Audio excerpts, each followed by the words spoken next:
Do I still regret buying my first Grand Seiko from Japan? I've received the watch back off Grand Seiko UK, and for those that don't know about the story and you're clicking on this video for the first time, on my channel for the first time, I noticed an issue with my watch when I purchased it back in Japan on my honeymoon. I noticed the second hand wasn't perfectly aligned with the buttons. Now this is a 9F Quartz SBGX 355, and for me it was the epitome of accuracy, and more importantly because it was Grand Seiko perfection. When I noticed, I bought this watch on my honeymoon. Now just to set the context and do a very quick recap, I bought this watch from the Wacko building in Japan, Tokyo on my honeymoon, and that whole buying experience was perfect. Then I went traveling into Kyoto and actually wore the watch properly. I noticed the second hand wasn't really lining up to the buttons at all. The baton markers, I should say. That didn't really sit well with me. In Japan, I felt like I was messed around because the Kyoto boutique rang the Wacko building. Basically, the Wacko building on the phone said that they'll replace the watch, do not wear it, put it back in the box. So I changed my travel plans, went back to Tokyo into the Wacko building. They then told me they were not going to replace the watch. I couldn't even return the watch. And they also said they weren't going to take the watch in for service to get the second hand realigned. What do you mean by that? They basically said, go back home to the UK, go to Grand Seiko UK, and they can sort the watch out for you. As you can imagine, I made a couple of videos, and some of you had some choice words. Some of you had said that I was kind of validating my frustrations and sort of agreed with me that there should be some sort of expectation in terms of a 9F Quartz, an almost £4,000 watch to be hitting the markers every single time. Some of you basically said that I should have just bought a spring drive. And honestly, guys, if I wanted a spring drive, I would have just bought a spring drive. But I wanted to add a Quartz to the collection, and I'll go into that a little bit more as to why I wanted that in this video. And so essentially, when I returned to the UK, I went back to Grand Seiko in the UK, the new Bond Street boutique, and I'm going to be completely honest, they were brilliant. They took the watch in straight away and they sent it off for service. Around 4 weeks later, I've got the watch back. I've got a letter here. I'm going to tell you exactly what they've told me, and this will be the final video on this fiasco, the Grand Seiko fiasco. And for those that don't know, I use outliers to help save up for my next watch, but let's get into the video.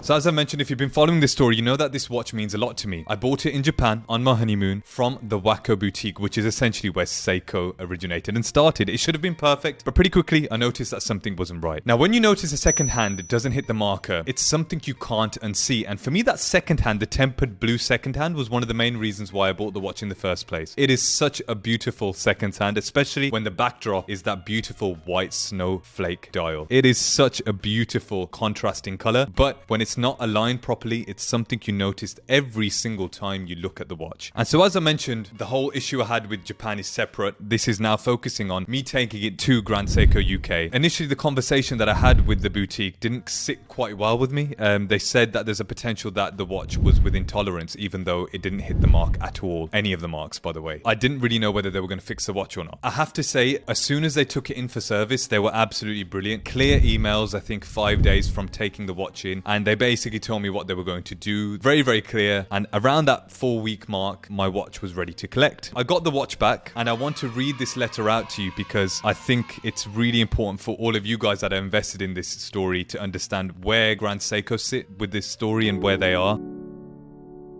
Dear Mr. Jags Watches, thank you for sending your Grand Seiko timepiece for our attention. After a detailed examination by our senior Grand Seiko watchmaker and in close consultation with our colleagues in Japan, we have established that the second hand relative to the baton markers on the dial did require further alignment.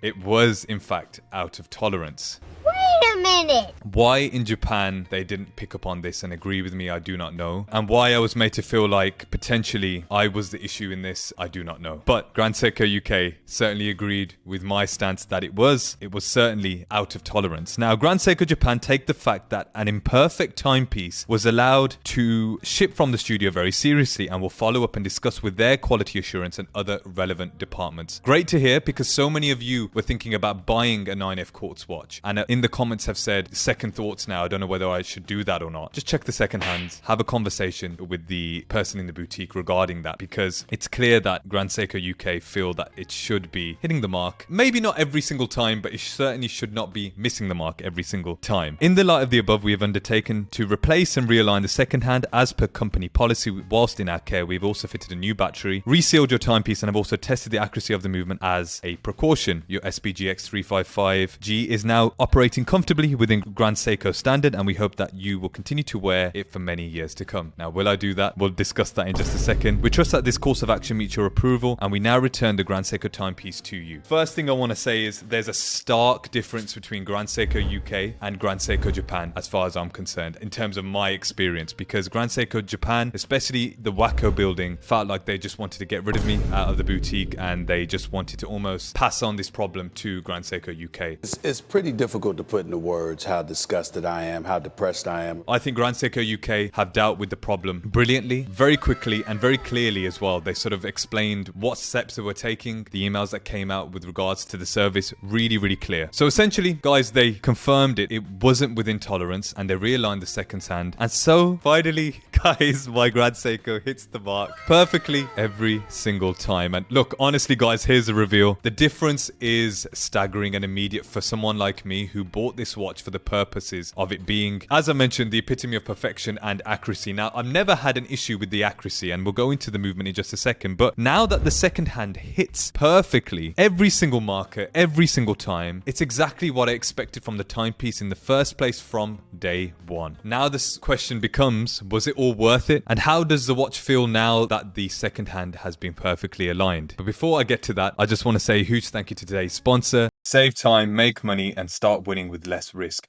by watching my friend Chris's YouTube channel. He's a professional investor competing in the US Investing Championship, and he shares all of his trades live for everyone to see with full transparency. No fluff, no nonsense. He's a great guy. And thanks again for supporting the channel, Chris. You're a legend. Going into why I chose this watch in the first place, so many of you said just buy a spring drive, buy a spring drive. But there was a reason why I chose this particular watch in the first place, because when it comes to Grand Seiko, Quartz isn't just Quartz. This is the 9F movement, and it's on another level. We're talking plus or minus 10 seconds per year, temperature compensation 540 times a day, twin pulse control motor so it can move those big hands. Typically, cheaper Quartz watches have light hands, but this isn't a convenience Quartz. This is precision engineering, and now with the alignment fixed, you can actually see that precision. And guys, I have to say this watch hasn't lost a second since I had it. It's still hitting that time perfectly. It hasn't lost or gained a second since getting it, and I have to say that is so impressive. And the reason why I chose to spend thousands of pounds on a Quartz, and some of you ripped me in the comments on my previous video saying, Jag, you're silly, serves you right for buying a Quartz and whatever, but I'm not snobbish when it comes to Quartz. I actually feel like there's a space for a Quartz watch in everybody's collection, and I have to say I am really happy with this watch now. I'm going to get a little bit nerdy now with the 9F Quartz movement, because the thing that makes the 9F special is how over-engineered it is. It doesn't need to be this over-engineered, but most Quartz watches, as I mentioned, light hands, simple movement, but this, with the twin pulse system, it can drive full-size mechanical style hands. It has a backlash auto-adjust, so the second hand doesn't shake, and even temperature changes are constantly being corrected. It's obsessive, but that's why I wanted it in the first place. This is over-engineering, this is over-obsessiveness, and that is what I thought initially Grand Seiko was all about. And now, after the watch getting realigned, this watch has now become what I wanted it to become in the first place. Because if we talk about design and finishing when it comes to Grand Seiko, this watch really is second to none. The proportions, the finishing, the way the light hits the case is genuinely stunning. And now that the watch is functioning properly by my standards and clearly by Grand Seiko standards, I can appreciate the watch so much more now. And I'll be honest, because there was a period of time when all this silliness was going on, I questioned it and I thought, did I make the wrong decision? But now it feels like that watch that I bought in Japan has become the watch I wanted all along. And so the final verdict, guys, is very, very simple. Do I regret buying my first Grand Seiko in Japan? Yes and no. Yes, because I would never buy a watch again from the Wacko building because of the way I was treated. Very, very simple. I would recommend people going to the Ginza boutique. Many of you in the comments have mentioned how the Grand Seiko boutique in the Ginza is actually much better in terms of customer service and the way you treat you in there. And I went into that boutique boutique to try it on. And I was silly because I always had this kind of romantic love story, you know, we're all romantics when it comes to this hobby. I wanted to get it from the Waco building because it was the place of origin for Seiko where it all started. I felt like it didn't make sense me buying it up the road from the Grand Seiko boutique. However, saying that now, I would buy a Grand Seiko from the Ginza boutique and not go to the Waco building because of the way they dealt with the whole situation.